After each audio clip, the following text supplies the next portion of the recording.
Je suis médecin généraliste, donc j'ai une perspective un petit peu différente sur les inégalités sociales de santé. Les deux premières présentations, vous avez eu des cartes, etc. Donc les inégalités, c'est vrai que moi je dis à mes étudiants que c'est quelque chose qu'on peut voir que d'avion, qui est difficilement perceptible en consultation. Et pourtant là je vais vous parler de consultation de médecine générale, c'est-à-dire je vais m'intéresser, est-ce que eh bien, les inégalités se constituent au cours des soins ou pas. Donc c'est une perspective un petit peu différente. On va passer à un niveau micro par rapport au niveau macro. Donc c'est des études, enfin des analyses que j'ai menées avec Ludovic Casanova qui était chef de clinique, Virginie Raga, et puis Géraldine Blois qui est sociologue. Moi je ne suis pas du tout sociologue, je suis médecin généraliste et j'ai plutôt été formé à l'épidémiologie. Donc voilà, ma présentation, ça serait une réflexion autour de la prise en compte du social, donc du contexte de vie, de l'environnement social des patients en médecine générale. Et dans quelle mesure ce contexte est connu ou pas des médecins généralistes. Et pour cela, je vais mobiliser deux enquêtes, qui sont deux enquêtes sœurs, en fait, elles ne sont pas jumelles parce qu'il y en a une qui est arrivée un petit peu avant l'autre. Des enquêtes qui portent sur la prévention. Je verrai pourquoi j'expliquerai pourquoi c'est important la prévention dans les inégalités sociales un peu plus loin. Donc une première s'appelle prévention, enfin PrevQuanti, donc c'est une étude quantitative, et une autre qualitative qui s'appelle PrevQuali. Voilà, donc quelques éléments de cadrage sur la médecine générale, qui n'est pas forcément une discipline très connue parce qu'elle n'a pas été beaucoup étudiée jusqu'à présent. En médecine générale, il y a une très forte opposition entre ce qu'on appelle la médecine libérale classique et puis une médecine plus sociale. En fait, il y a à peu près 90 ans, il y a eu des luttes très importantes et la médecine libérale s'est imposée. Il y a eu ce qu'on appelle la charte de la médecine libérale qui a opposé donc, une médecine sociale réalisée en dispensaire à une médecine libérale assez conforme à celle qu'on connaît aujourd'hui.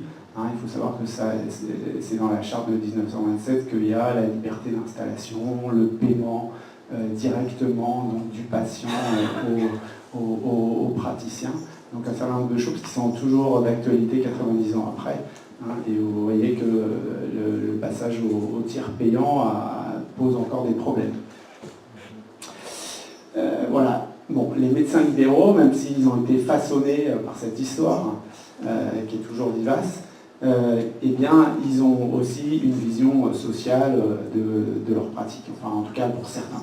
Certains, c'est par militantisme, parce que voilà, et c'est des gens qui sont plutôt avec des sensibilités, on va dire, de gauche, d'autres parce qu'ils ont quand même une conscience que la médecine, eh bien, même si ce sont des libéraux, eh bien, le fait que le coût des soins soit pris en charge, eh bien, ils ont quand même une responsabilité vis-à-vis de la société.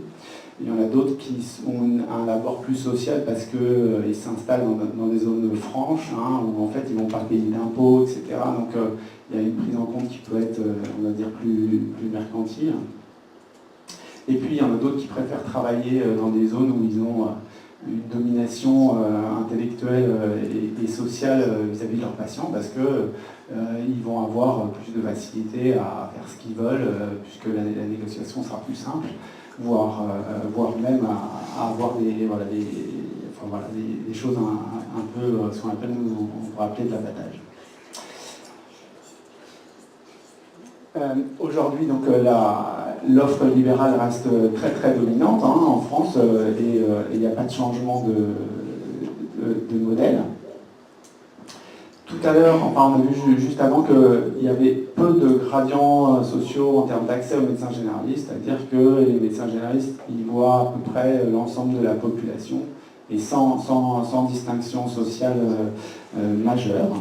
Les médecins généralistes ils pratiquent très peu de dépassements d'honoraires parce que tout a été fait pour qu'ils ne puissent pas accéder au secteur 2, donc il y en a de moins en moins qui ont accès au secteur 2, donc le secteur 2 ça veut dire de pouvoir demander des tarifs qui sont supérieurs aux tarifs remboursés par la sécurité sociale, donc il en reste quand même, c'est essentiellement des médecins hommes un petit peu âgés.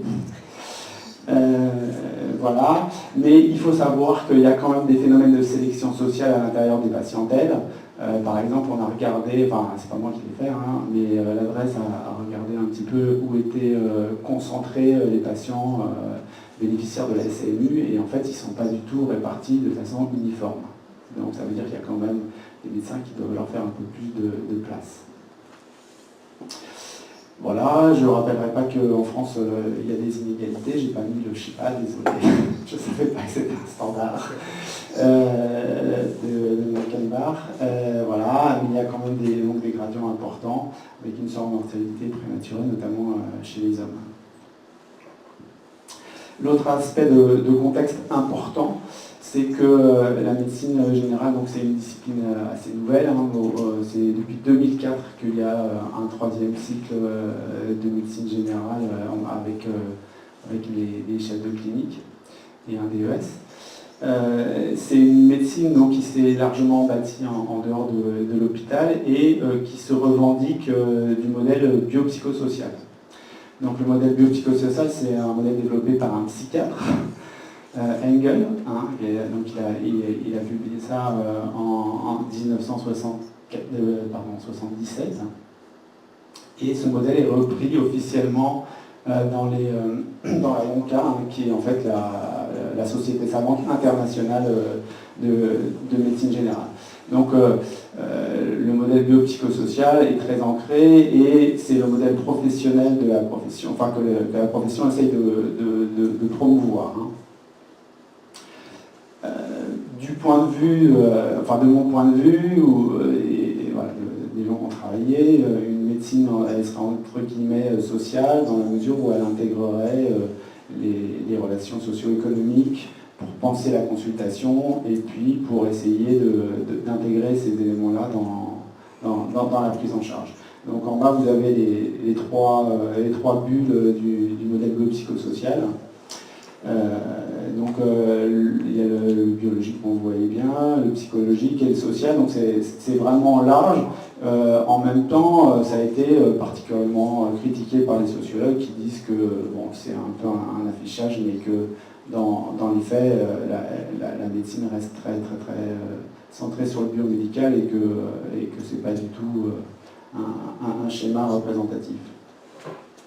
Voilà, donc effectivement, il y a des raisons de douter de ce modèle, enfin, qui soit effectivement utilisé par les professionnels pour penser leur activité.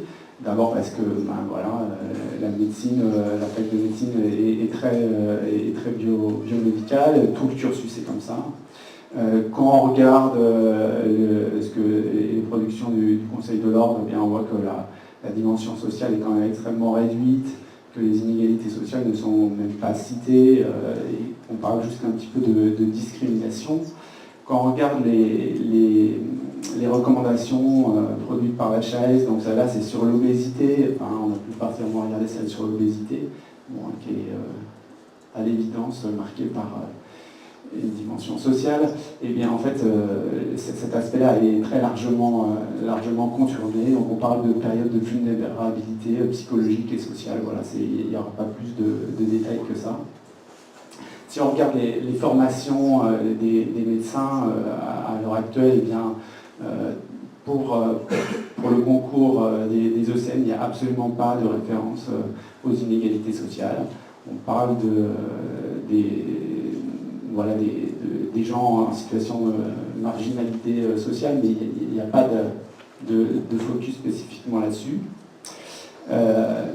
Donc depuis 2004, il y a un DES de médecine générale. Si on regarde comment sont formés les étudiants de médecine générale, donc les internes, eh bien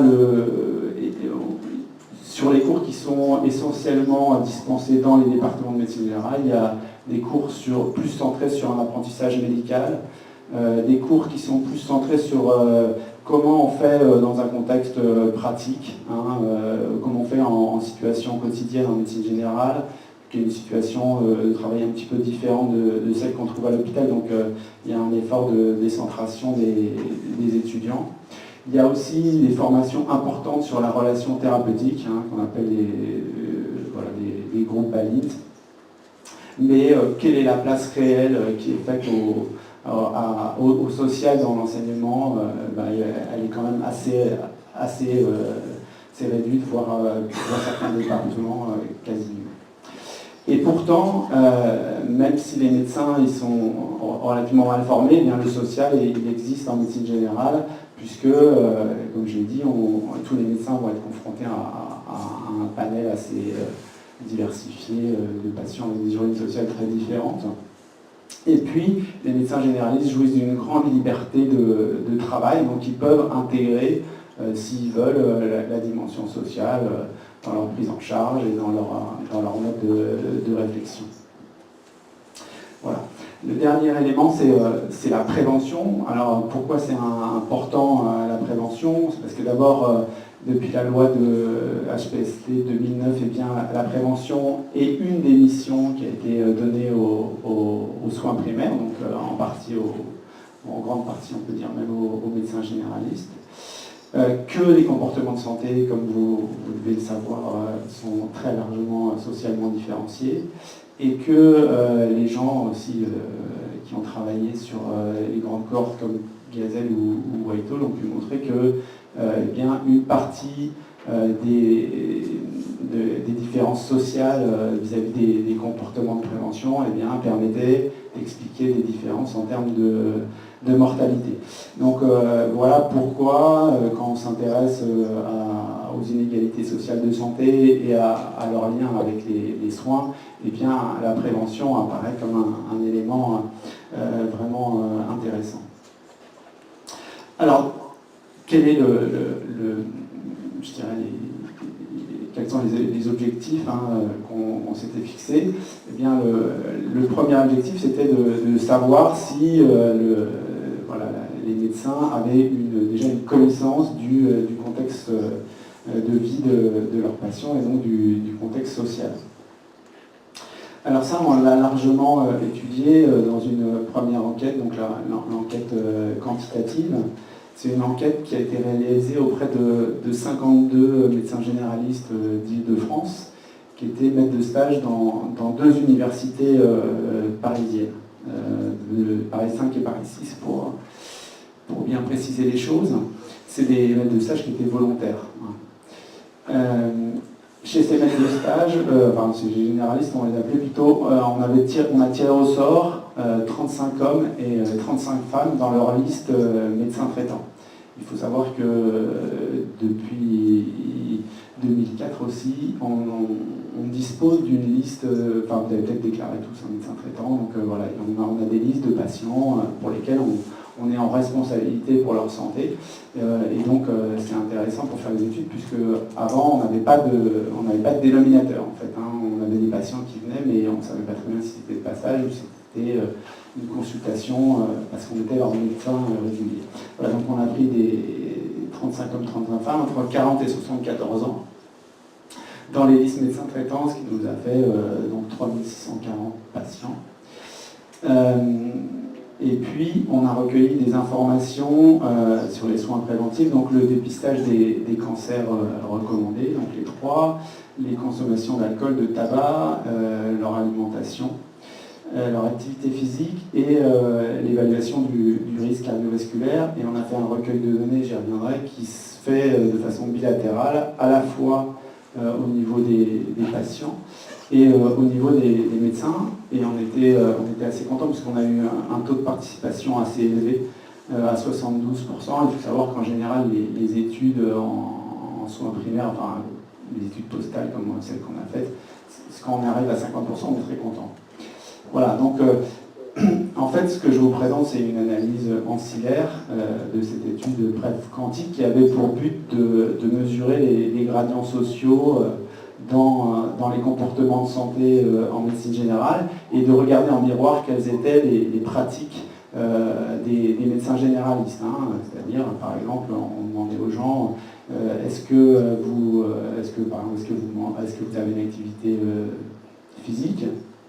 Donc les patients ont dit oui ou non, et puis on demandait au médecin est-ce que vous avez donné des conseils pour développer l'activité physique à votre patient? Et donc on a regardé un petit peu quels étaient les comportements. On a retrouvé donc des gradients sociaux dans les déclarations de comportement de l'ensemble des patients, hein, sauf pour l'alcool chez les femmes. Mais sinon, on a trouvé des gradients sociaux vis-à-vis de tous les comportements ou tous les soins préventifs que je vous ai cités. Et au niveau des soins dispensés par les médecins généralistes, eh bien, c'était un petit peu différent. Je ne vais pas rentrer dans les détails, mais on avait parfois des pratiques qui étaient, on va dire, entre guillemets, favorables à la diminution des gradients. C'est-à-dire que, par exemple, les médecins généralistes demandaient plus souvent aux hommes du bas de la hiérarchie sociale s'ils consommaient, par exemple, du tabac ou de l'alcool. Et puis on avait des comportements plutôt inadaptés aux gradients sociaux, c'est-à-dire qu'en fait, par exemple, les médecins généralistes avaient plutôt tendance à donner plus de conseils aux gens qui avaient déjà de l'activité physique, donc c'est pas du tout adapté à une diminution éventuelle des gradients sociaux. Voilà, mais là je reviens sur ce que je veux vous présenter aujourd'hui. Donc, quelle est la connaissance du contexte de vie des patients par les médecins généralistes. Donc il y avait un questionnaire postal et un questionnaire, une grille de recueil de données auprès des médecins. C'était pas forcément sur les variables sociales, c'était pas forcément, on ne demandait pas à ce que ça soit renseigné dans les dossiers. Hein, souvent dans les études, les reviewers ou même les demande est-ce que vous avez recueilli des données qui sont vraiment renseignées dans les dossiers, etc. Nous, pour la position sociale, on a demandé, le médecin il a répondu avec son dossier, et puis ce qu'il avait dans la tête, il avait le droit de savoir, lui je sais, il est gardien d'immeuble, c'est pas marqué dans mon dossier, mais je sais que c'est ça. Donc j'ai mis en rouge les variables sociales qui étaient recueillies de façon bilatérale chez les médecins et bien sûr chez les patients. Donc il y avait la dernière profession exercée, le niveau d'études, donc c'était pas recueilli de façon bilatérale. Et il faut savoir que demander en médecine générale à la fois le niveau d'études et le niveau de revenu de façon chiffrée, c'est pas facile parce que il y a un problème d'acceptation des gens qui ne s'attendent pas à ce que on peut demander le niveau d'études dans un contexte de recrutement professionnel, mais pas en médecine générale. Et en médecine générale, on paye à la fin des consultations, et donc c'est compliqué aussi de parler de revenus. Enfin, c'est pas quelque chose qui est habituel, donc on n'a pas pu recueillir ça. Par contre, on a recueilli la situation financière perçue, donc c'est une variable que je détaillerai un petit peu plus loin, mais il y avait 4 niveaux. On recueillait aussi la CMU, le fait d'avoir une mutuelle, une assurance santé complémentaire, le fait de vivre en couple, le fait d'avoir un bon support social. C'était une variable c'est un peu bizarre parce que celle-là, on ne l'a pas recueillie de façon symétrique chez les patients et chez les médecins. Chez les patients, en fait, on a utilisé un index de Lisa Berkman, et pour les médecins, on leur a juste demandé si les patients étaient entourés. C'est une caractéristique que souvent les médecins recherchent. Par exemple, les gens qui sont malades, il faut savoir s'il y a l'entourage qui peut les aider. C'est des choses qui sont relativement connues dans le cadre de l'exercice professionnel. Et puis, en dernier recours, on demandait aussi s'ils savaient s'ils avaient une ALD. Alors, les analyses qu'on a fait, la variable expliquée, c'était en fait nous, ce qu'on cherche, la connaissance des médecins généralistes. Donc on a regardé juste est-ce qu'il y avait une bonne concordance entre les réponses des patients et des médecins. Et puis on a utilisé aussi des modèles multiniveaux, enfin des modèles mixtes, puisque en fait on a des données avec une hiérarchisation, c'est-à-dire qu'on a des patients qui sont groupés par médecin, et donc par exemple, les déclarations des médecins ne sont pas indépendantes, enfin des patients ne sont pas indépendantes, et elles sont. Donc voilà, on tient compte avec ce genre de modèle. On les a ajustés sur le sexe, l'âge et le recours aux soins, puisque bien évidemment, on peut imaginer que les médecins connaissent mieux leurs patients s'ils les connaissent depuis plus longtemps et qu'ils les ont plus fréquemment dans l'année écoulée. Et puis on a fait des analyses juste d'écrire quelle est la concordance. Et puis, on a analysé ensuite, est-ce qu'il y avait des caractéristiques des médecins qui étaient associées à une meilleure connaissance du contexte de vie ou du contexte social des patients. en se centrant donc sur le sexe du médecin, la durée de consultation. On regardait les médecins qui avaient des durées de consultation de plus ou moins 20 minutes, si les dossiers médicaux étaient informatisés, par opposition à des dossiers papier, s'ils utilisaient des rappels, des systèmes de rappel dans les logiciels médicaux. On peut demander, par exemple, tous les 10 ans, rappeler la vaccination, enfin, il y a des choses comme ça. Donc c'est pour des gens qui quand même utilisent de façon un peu poussée leur logiciel. Si les médecins avaient participé à des formations médicales continues, et puis s'ils avaient des groupes d'échange de pratiques. Donc ça, les groupes d'échange de pratiques, c'est un peu l'équivalent des staffs qu'on peut avoir dans les services hospitaliers. C'est les médecins qui se réunissent et qui discutent autour de cas plus ou moins difficiles, enfin qui définissent un petit peu avec leurs critères, mais donc c'est un peu des groupes de qualité. Donc ça, c'était la deuxième analyse. Et la troisième, c'est sur la connaissance socialement différenciée des patients. Puisque l'hypothèse qu'on avait, c'est que peut-être que cette connaissance est socialement différenciée et que les praticiens connaissent mieux le contexte de vie des patients qui sont comme eux du haut de la hiérarchie sociale, avec qui ils ont plus d'affinités, et puis qui connaissent par contre moins bien les conditions de vie des patients qui leur sont plus éloignés socialement. Et donc on a regardé s'il y avait des différences sociales en fonction de la profession, du niveau d'études et de la situation financière perçue. Donc voici les principaux résultats en termes de description. Donc tout d'abord la première colonne, donc la concordance. On voit que globalement, les pourcentages sont relativement élevés, mis à part peut-être la profession et la situation financière, qui sont quand même deux éléments très importants de l'exercice médical. La situation financière, parce que ça peut avoir des conséquences dans le type de prise en charge qu'on va proposer aux patients. Bien sûr, vous savez que si l'accès aux généralistes est peu socialement différencié, celui aux spécialistes l'est plus, et donc on peut très bien penser qu'il y aura plus de renoncement aux soins si on n'adapte pas bien la prise en charge aux ressources financières des patients. Et puis la profession, c'est quand même un élément aussi important, sans entrer dans les problèmes des maladies professionnelles, et puis même pour un arrêt de travail, c'est important de savoir quelle est la profession des gens. Donc ça reste quand même des variables qui sont assez mal connues. Ensuite, on a regardé, quand on a des modèles mixtes, on peut regarder est-ce qu'il y a des différences de connaissances, ou de concordance ici entre les médecins. Et là où il y a le plus de différences, c'est au niveau de l'assurance complémentaire, puisque s'il y a 65% de concordance entre les déclarations des médecins et des patients en moyenne, eh bien, il y a quand même une très forte variabilité entre 26 et 92, si on regarde les 10e et 90e percentiles de la distribution. Alors que les autres, il y a certaines variables qui sont beaucoup mieux connues et de façon plus homogène entre les médecins. Ensuite, quand c'était pas concordant, donc c'était discordant. Quand c'était discordant, il y avait deux façons. Soit le médecin il pouvait dire je ne sais pas. Et là, c'est encore la mutuelle qui est mal connue. C'est assez étonnant quand même cette méconnaissance de la mutuelle, puisqu'en fait on sait en moyenne que je crois que c'est 85% des gens qui ont une mutuelle.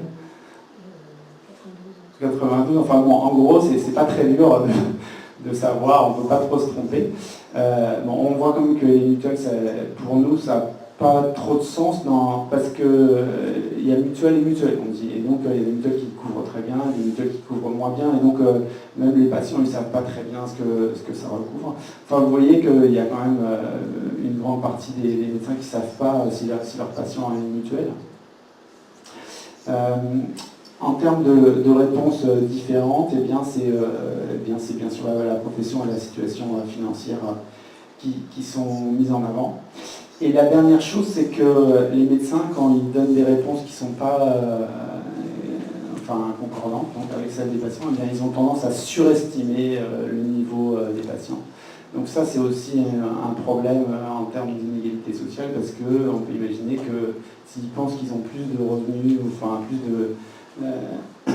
d'argent pour assurer leurs soins, eh bien, ils vont peut-être proposer des prises en charge qui sont trop chères, hein, trop dispendieuses, et donc pareil, il va y avoir du renoncement aux soins. Donc voilà, ça c'était l'aspect descriptif de la connaissance. Et puis on a aussi regardé quelles étaient les caractéristiques des médecins associés à une meilleure concordance ou une meilleure connaissance du contexte social.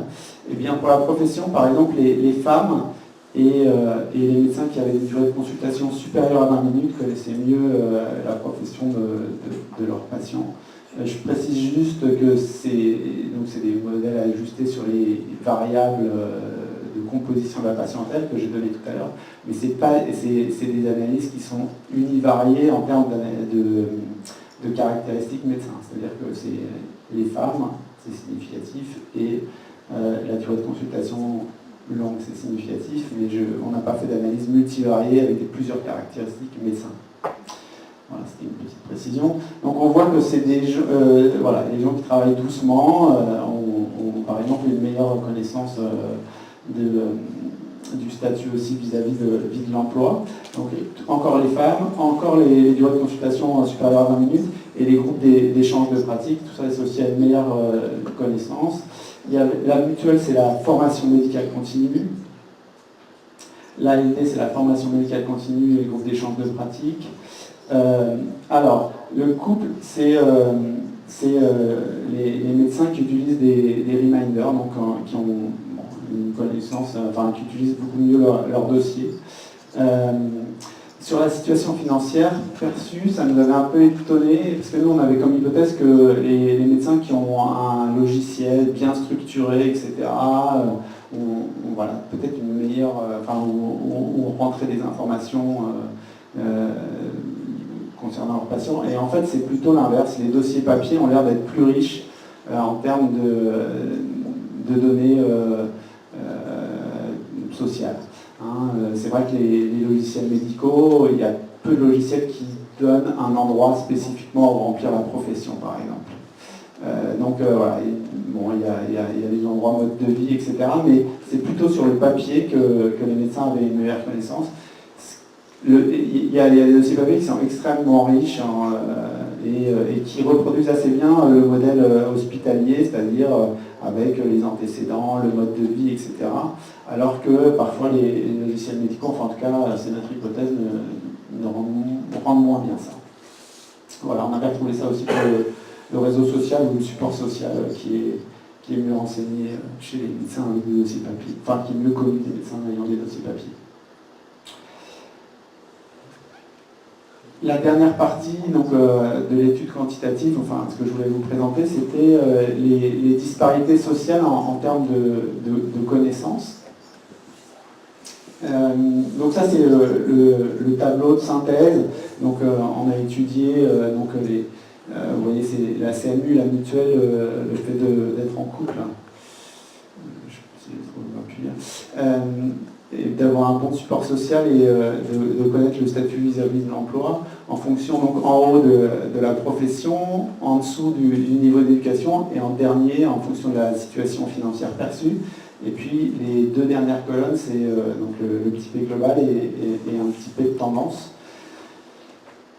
Je vais juste vous présenter les résultats en fonction de la situation financière perçue qui sont où on retrouve les gradients les plus nets, puisque notre hypothèse d'existence de gradients de connaissances se sont avérées justes. Donc c'est la même chose. Donc la situation financière perçue, elle est codée il y a 4 niveaux. Il y a les patients qui déclarent, je n'y arrive pas, ceux qui déclarent c'est difficile, mais voilà. Ceux qui disent qu'il faut qu'ils fassent attention et ceux qui disent que c'est ok et qui sont très, très, très confortables. Donc, si on prend par exemple la mutuelle, donc la référence c'est n'y arrive pas, et bien on voit que les autres ratios augmentent au fur et à mesure qu'on passe du bas au haut de la hiérarchie sociale. Donc on observe bien une meilleure connaissance du fait que les patients aient une mutuelle ou non quand on passe du bas au haut de la hiérarchie sociale. Et on retrouve ça par exemple au niveau de la situation qu'il fallait vivre en couple, du support social. Et puis en tout dernier, on a calculé un score, c'est-à-dire c'est le nombre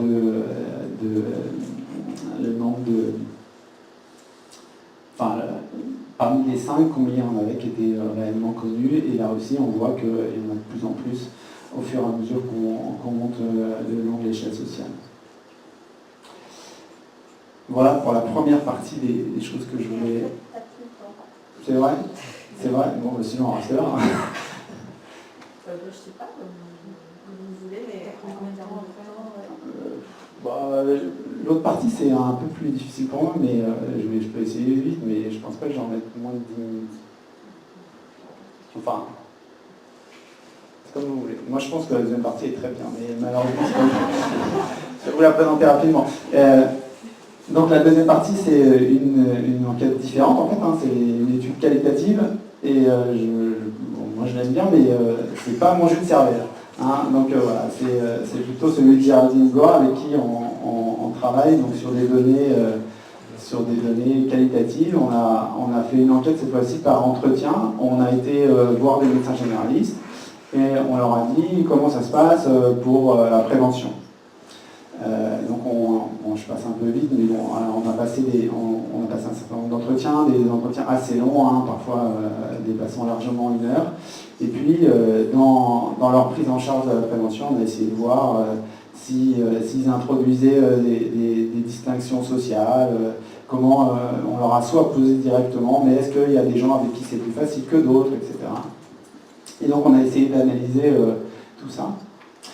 Et en fait, une modélisation en 6 postures a été faite. Donc cette fois-ci, on n'est pas du tout dans la connaissance, on est dans quel est l'usage du facteur social, hein, des connaissances sociales dans le travail médical et dans la prise de décision. Donc comment, à partir des déclarations, de ce que nous ont raconté les généralistes, ça donnait. Donc il y a 6 postures, il y en a 2 où en fait la dimension sociale est quasiment absente. Alors il y a donc la posture 1, il y a des médecins qui nous ont dit que les inégalités sociales n'existaient pas en France. Bon, voilà. Et puis il y a des médecins qui disent oui, il y a des inégalités sociales, mais pas dans ma patientèle. C'est-à-dire chez moi tout le monde a accès à, il n'y a pas de problème. Chez moi, il n'y a pas de différence sociale. Bon.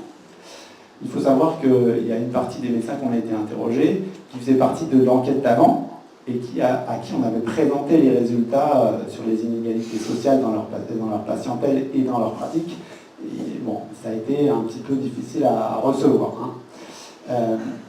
Ensuite, il y a une deuxième posture où les inégalités sociales n'existent pas. Enfin, c'est pas qu'elles n'existent pas, c'est qu'en fait, elles n'ont pas droit de citer dans une consultation de médecine, hein, puisque la médecine...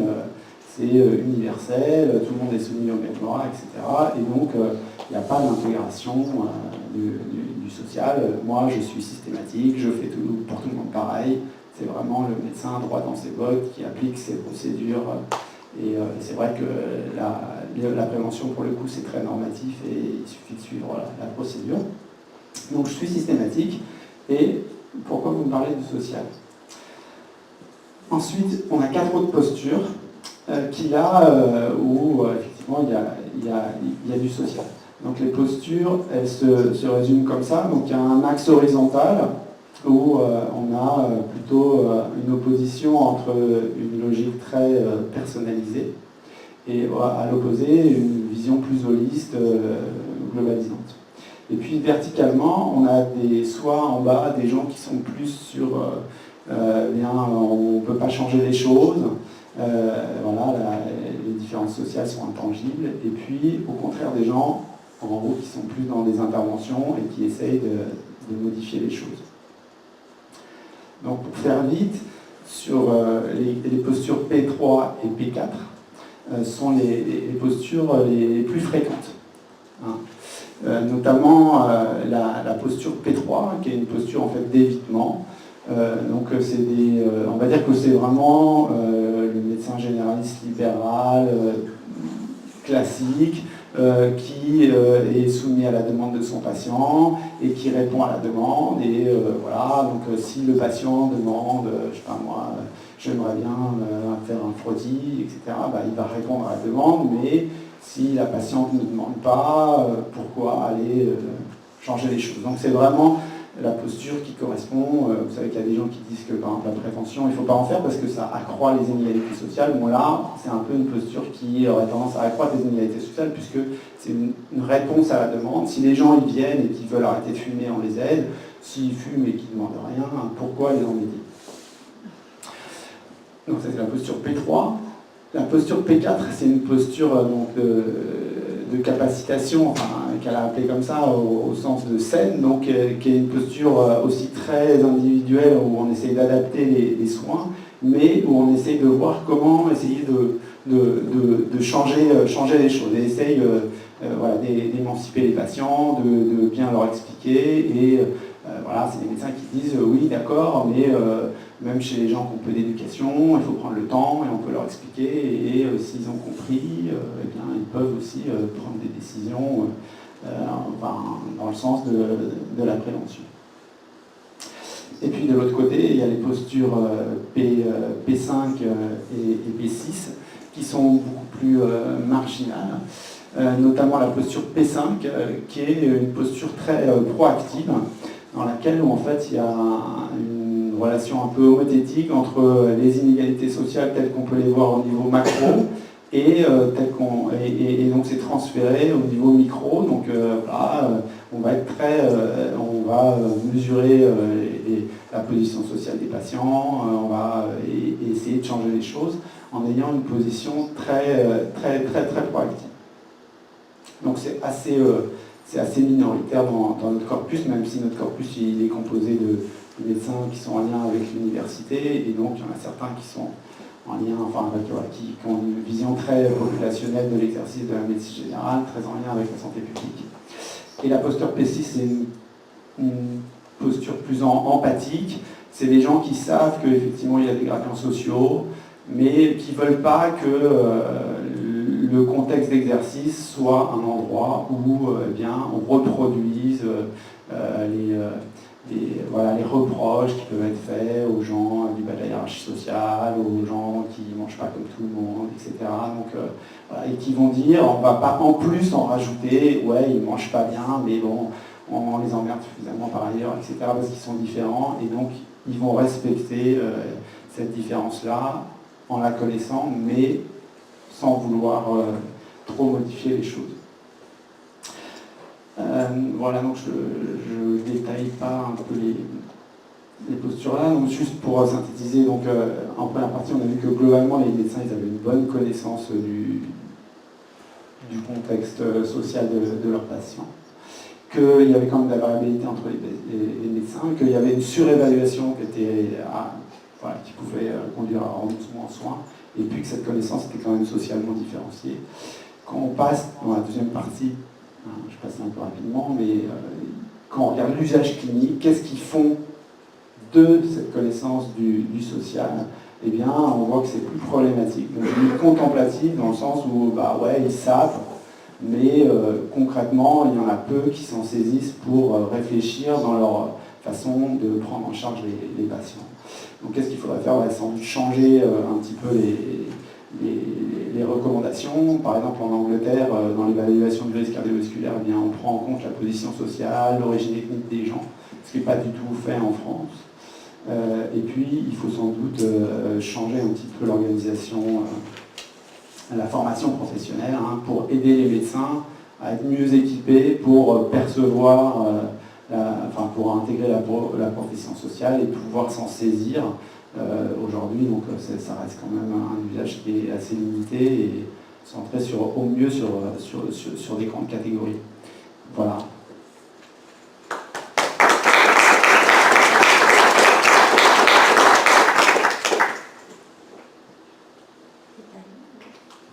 Alors moi j'avais deux questions ou peut-être deux commentaires. Enfin, je trouvais ça très intéressant. Et alors, juste me demander sur la première enquête, l'histoire du dossier papier, est-ce que c'est pas une question quand même de l'âge du médecin par derrière et d'une meilleure connaissance de ses patients, puisque la patientèle du médecin vieillissant avec l'âge du médecin, on peut imaginer que ce patient est quand même largement connu dans la patientèle. Alors même s'ils ont été tirés au sort, on peut penser quand même que la part de la patientèle du médecin un peu plus âgé en moyenne est mieux connue depuis longtemps. Voilà, enfin, peut-être que ça peut, enfin, à mon avis, ça peut jouer quand même fortement. Et le deuxième commentaire, c'est sur les tranches de revenus. Enfin, dans je n'y arrive pas, c'est difficile, ou il faut faire attention. Je trouve que les frontières sont quand même ténues pour des gens qui n'ont pas de problème potentiellement comme les médecins. Bah, grosso modo, tout ça, ça peut vouloir dire un peu la même chose. Enfin, c'est difficile, je fais attention, j'y arrive pas. Bah, moi, je ne vais pas y arriver. L'autre fois, je vais faire attention. Je vais mieux y arriver parce que j'ai fait attention. Enfin, je trouve que, voilà, s'il faut, c'est autant confortable. Bon, ça veut dire qu'il n'y a pas trop de questions à se poser. Autant sur cela, voilà, je trouve que c'est suffisamment fragile pour que d'un mois à l'autre, d'une consultation à l'autre, ça peut tellement changer que peut-être voilà, c'est peut-être des gens qui sont en situation professionnelle un peu précaire, enfin, et du coup, ben, d'un mois à l'autre, donc peut-être c'est pas lié vraiment à la méconnaissance, mais plutôt à une instabilité de ça à court terme. Enfin, je sais pas, enfin, c'est ce que ça m'a évoqué. Donc la deuxième question, effectivement, c'est ce qu'on a mis dans la discussion de l'article, hein, que les gens qui étaient plus en bas, il y avait une instabilité beaucoup plus forte de leur situation et que donc peut-être qu'il y avait une méconnaissance à cause de ça, c'est-à-dire qu'on n'a pas du tout, par exemple, on n'a pas de date, de savoir de quelle période on parle.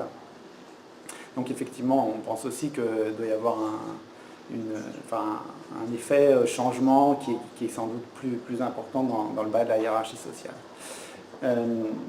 Sur le fait que, bon, après, au départ, nous, on avait quand même mis c'est une étude ancillaire, hein, c'est-à-dire que le but du jeu, c'était quand même de mesurer les gradients. Donc, la situation financière perçue, voilà, on la connaissait bien, cette variable-là, elle marche plutôt, pour mettre en évidence des gradients, elle est plutôt intéressante. Et puis, c'est vrai que l'aspect financier est peu accessible dans le cadre de l'exercice médical.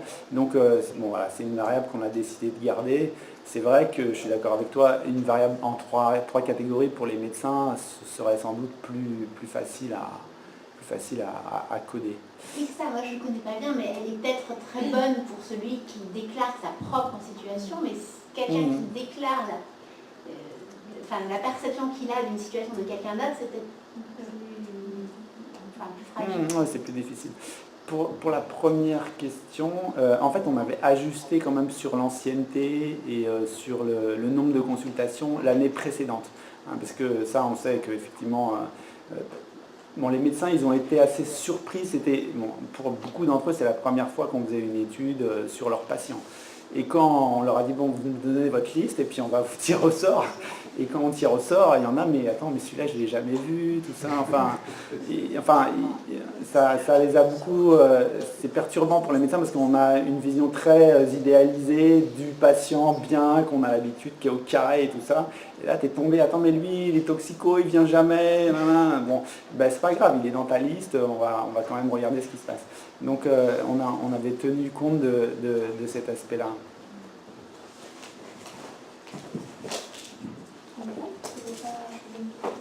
Oui, je veux revenir sur ce que disait l'âge du médecin.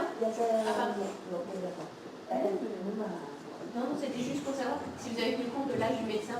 Le côté papier, ça m'a interpellé aussi. Ouais, alors le côté papier, nous, on ne sait pas très bien. On sait pas des. Donc il n'y a que 52 médecins. On ne sait pas trop quoi en faire de cette variable-là. Hein.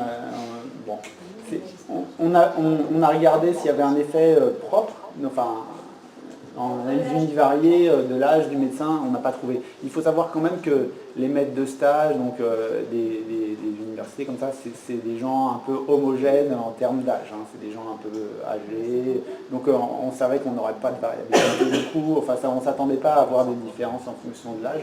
Le dossier papier, ça nous a pas mal étonné. Il y a quand même des publications qui disent qu'il faut arrêter avec le dossier, que on ne doit pas soigner le dossier, mais soigner les patients. Et que, enfin, notamment sur des consultations vidéo, on voit parfois le médecin,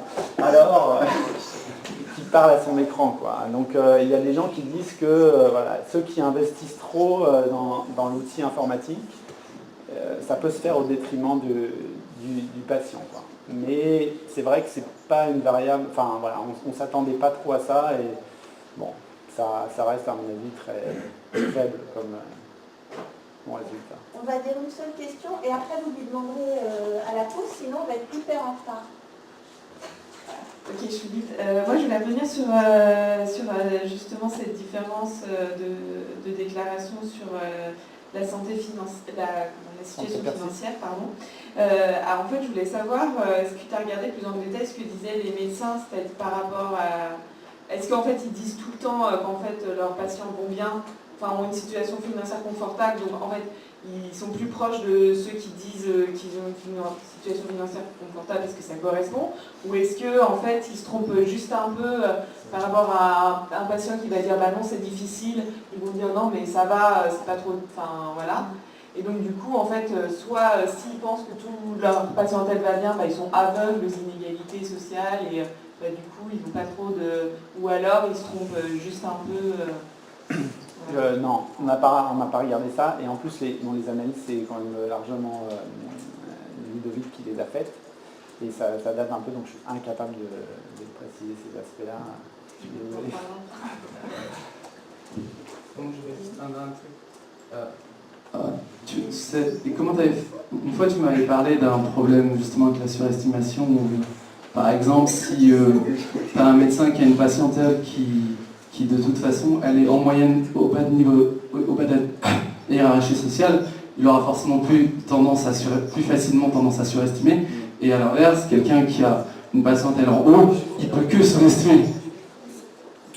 Comment tu as géré ça finalement? Bah là, j'ai pas géré du tout.